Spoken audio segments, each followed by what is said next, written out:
Our English term for a human being that has reached maturity is adult. It is as an adult that we perceive money and come into the money agreement, decide we want money, learn the game of money, and have the capacity to create or draw in money.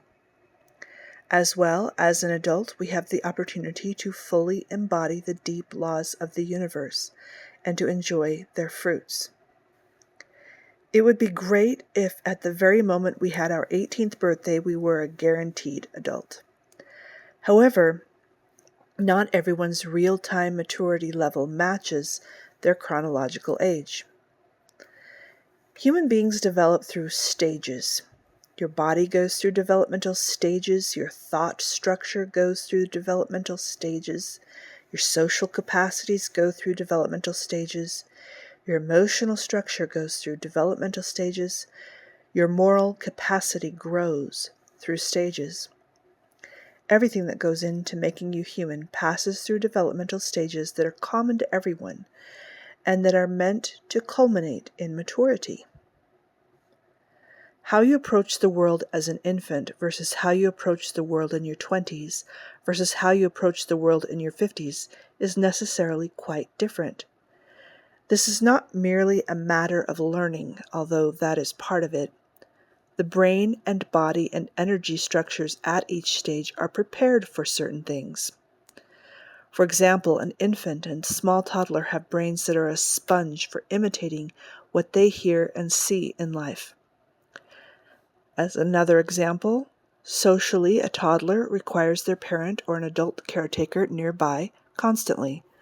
But around the age of 9, a change takes place where a stage in the being opens that desires and allows the capacity to separate somewhat from family and seek the network of peers and friends. There is purpose to each stage of human development. Whatever differentiated experience we have within each stage is meant to add joy and blessing to our lives. However, unfortunately, and for a variety of reasons, not everyone is able to make these developments. One reason for stalled development is that trauma takes place at a given developmental stage and results in a person getting stuck without being able to mature, at least in the aspect involved in the trauma. Whatever the reason for the interruption of development, what that means is that you can have a human being who is, say, 45 years old chronologically, but still an emotional toddler, just as one example. Everyone is different in any case. There is no way, even under relatively favorable conditions, that every single person would be at the same maturity level at the exact same chronological ages. There's a range within years where these developments and maturities take place. And keep in mind that young adulthood around age 18 is not the final development stage. There are greater maturities awaiting us in continuing decades. That is, if we don't get stuck. It's okay if you've had some challenges to your maturity. Life simply is not perfect and isn't meant to be. We all have some issues we grapple with in our chronological adulthood. The good news is that these developmental jams can be released, and development to maturity can continue and become complete. You need maturity in order to close the gap between you and your cash. If you come to the conclusion that you are indeed immature in some way, please know that the level of healing and growth you need cannot take place by listening to one video. Please seek out further professionals and programs that have the capacity to support you in reaching full maturity for the stage you are currently meant to be in, based loosely on your chronological age. However, I will help you to begin to examine yourself and give you a few activities you can do to start going in the direction of maturity. I don't know how old you are. You may be 22, you may be 62. Thus, my advice for each of you ought not to be quite the same. Again, I hope you will do your own research and healing so that you can enjoy and take advantage of the part of the human lifespan you personally are currently in. Mature adults have integrated their previous stages. They don't repress the gifts of their younger life. They draw upon them. Just as one example, being able to play as one did when they were a child is also a mark of maturity. If you've lost the ability or freedom to play, there is a healing that needs to take place. Another example is if, as a 70-year-old, one has lost the passion to create one had as a young adult. This is not as full of a maturity as there is the potential for.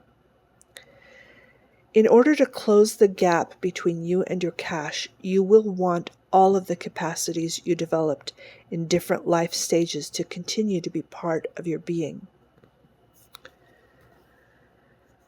Each of this lesson's homework assignments presents a marker of maturity. There are quite a few maturity markers, but please do not be overwhelmed by this. Of course there are many, because you as a human being are wonderfully made and have many aspects. You have time to cultivate each maturity marker over the natural course of your life. There's no hurry. Becoming our best selves is something we show up for each day, and perfection is not required, only progress. I am not necessarily giving a complete list of maturity markers. I have chosen ones that will most support your ability to receive and create money. Also keep in mind that though in this video I am giving you the first opportunity of exploring your maturity, you may very well recognize these topics discussed in further videos and in different ways as we go along in the Pathway to Cash series. Finally, I hope as you cultivate your maturity that you can understand this simply as your life and your growth. I'm not judging you for where you're at, and I hope you don't judge yourself.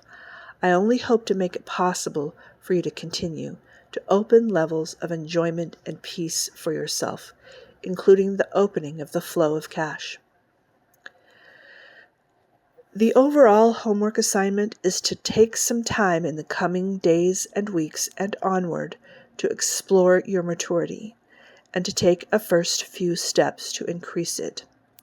Maturity is, of course, a life's work and not necessarily something that can be finished once and for all. But do give this process a good head start before going on to the next money energy lesson.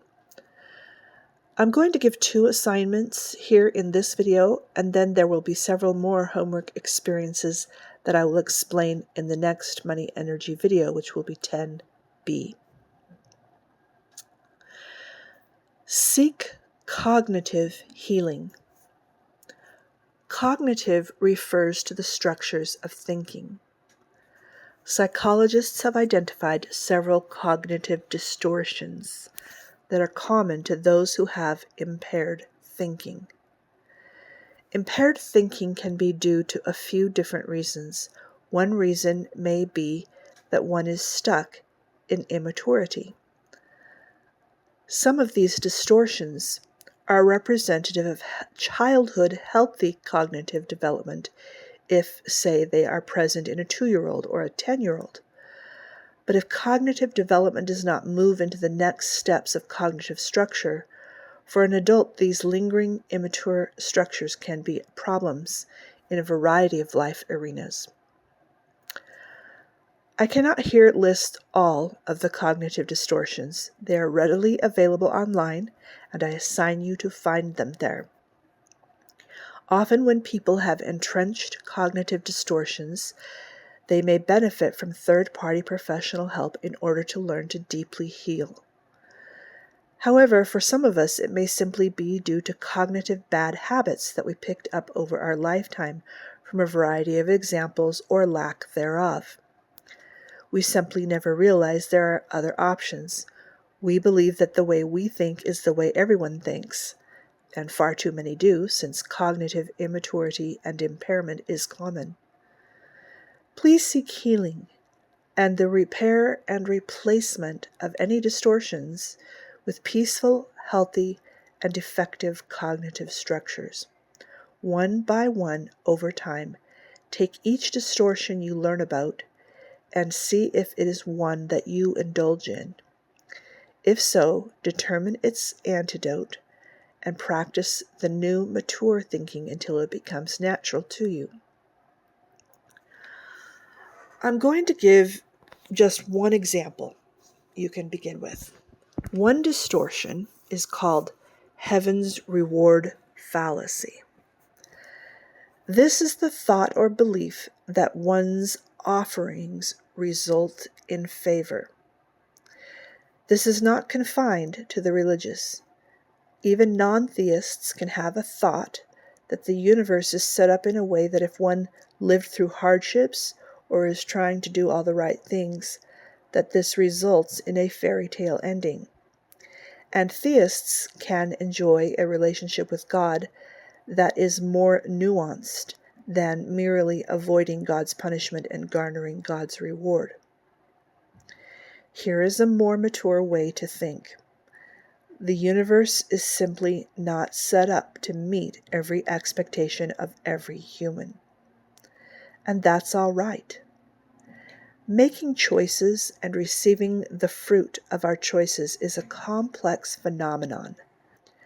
Suffering neither makes things work better, nor does it ruin our opportunities. Suffering is what it is, and we can learn how to healthily bear and release suffering. But suffering and other invented tokens of righteousness are not payments for the universe's gifts. The universe does invite us to choose and to create and to design. We can take up paths and trust that the path leads to destinations we desire, if we haven't mistaken the path. On the other hand, there is an uncontrollable aspect to the universe. We can encounter challenging and painful experiences that simply aren't something we did. We can also encounter really wonderful experiences that we never planned on or could have done for ourselves. The trick is to take what comes on our way as it is and do our best with it. You don't have to add any extra thought or storyline about how it is a sign that the universe or God dislikes you or failed you, or alternatively has favored you. It is simply the coming and going that is within the nature of the world. Count the blessings you do have. Receive the joy of life's tiny gifts. Try to solve what you have the power for, and leave what is out of your control in the hands of the universe. Allow whatever emotions that come. Don't judge yourself. Be on your own side. Rest a bit, then pick up and keep going. The next homework assignment is to make friendships. During the time from older childhood all the way through young adulthood, friendships become center stage. This is not just nice for the sake of friendships, but it is an important part of gradual maturing during those developmental stages. If you feel you enjoyed healthy friendships during that time, then for your assignment, perhaps make some reconnections or make a bit more time for current or long-time friendships. Maybe plan a friend's night out, recurring. Find what works for you to keep the friendship side of you open and healthy and fun and supportive. If childhood friendship, or the lack thereof, was fraught with trauma, then seek a deeper healing and be willing to open that side of yourself. There are different levels of friendship, and they're all valuable. Not everyone has to be your best friend in the whole world. I myself have only one of those. But I still consider that I have a large group of friends that I've garnered through many life chapters. If you say hi to a familiar face at your favorite coffee place, that's friendship. You're blessed. If you don't feel that you have friends, be willing to begin to learn to be a friend. Be willing to make some new choices that might feel uncomfortable for you in terms of interacting with other human beings. I'd start with looking for a group that shares an interest with you, or any group at all. Heck, go to a bingo night regularly. Join a faith group, game group, music group, outdoors group, etc. Look for ideas on the Meetup app. As you commit to spending time with that group altogether, think of them as your friends. Try to say hello, try to ask questions about them, and then listen. Again, you may not find a lifelong friend, but even that group level is the ability to make and have friends. Research further ideas of what you can do to heal and enjoy the part of yourself that is blessed from having friendship. And please don't skip the friendship step. It really does impact cash flow energy. All right, there will be some further maturity homework in the next video of the series. See you then. Welcome to the Pathway to Cash course. Visit my channel to start at the beginning of learning and practice. I can't guarantee results for you. Please discuss the principles and actions I share with your financial professional.